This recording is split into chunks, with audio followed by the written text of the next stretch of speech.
The boy who painted with silence. Leo lived in a city that was a symphony of noise.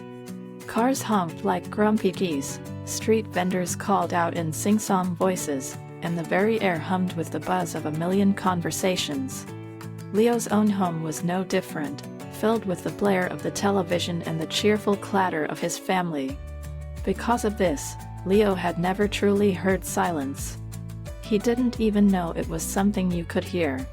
One rainy Tuesday, Leo's class visited the old art museum.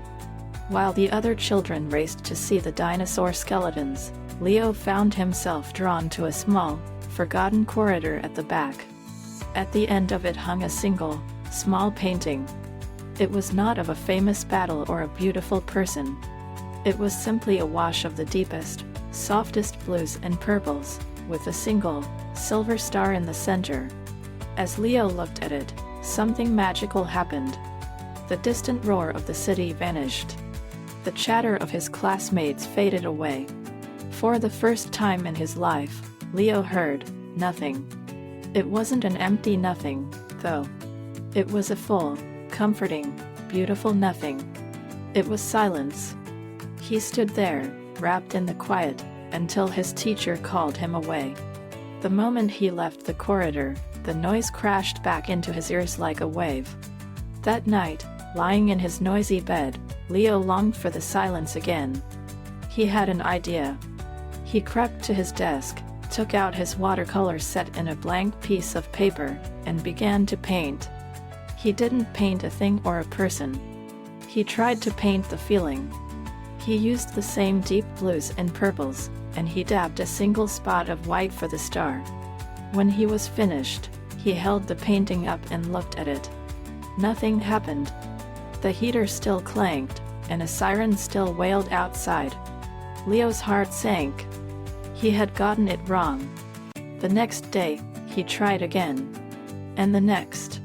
He painted silence with grays and soft greens, like a foggy morning. He painted it with streaks of gold, like a quiet sunset. But none of his paintings captured the magic. A week later, he went back to the museum alone. He hurried to the corridor, his heart pounding. But when he arrived, his stomach dropped. The painting was gone. In its place was a small sign, currently undergoing restoration. Leo felt like he had lost a friend. He sat on the floor, defeated. As he sat there, he closed his eyes and tried to remember the painting. He pictured the blues, the purples, the silver star.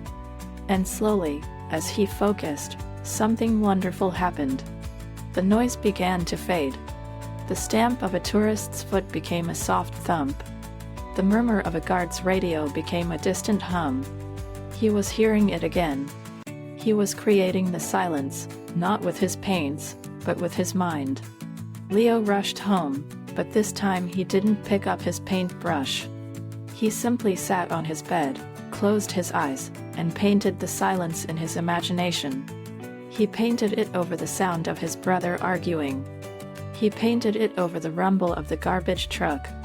And each time, the world grew a little softer, a little more peaceful. He learned that silence wasn't something you found in a museum. It was a color you mixed inside yourself. And now, whenever the world gets too loud, Leo simply closes his eyes, dips his imaginary brush into his imaginary pot of deep, quiet blue, and paints the world silent, one beautiful, peaceful stroke at a time. The end.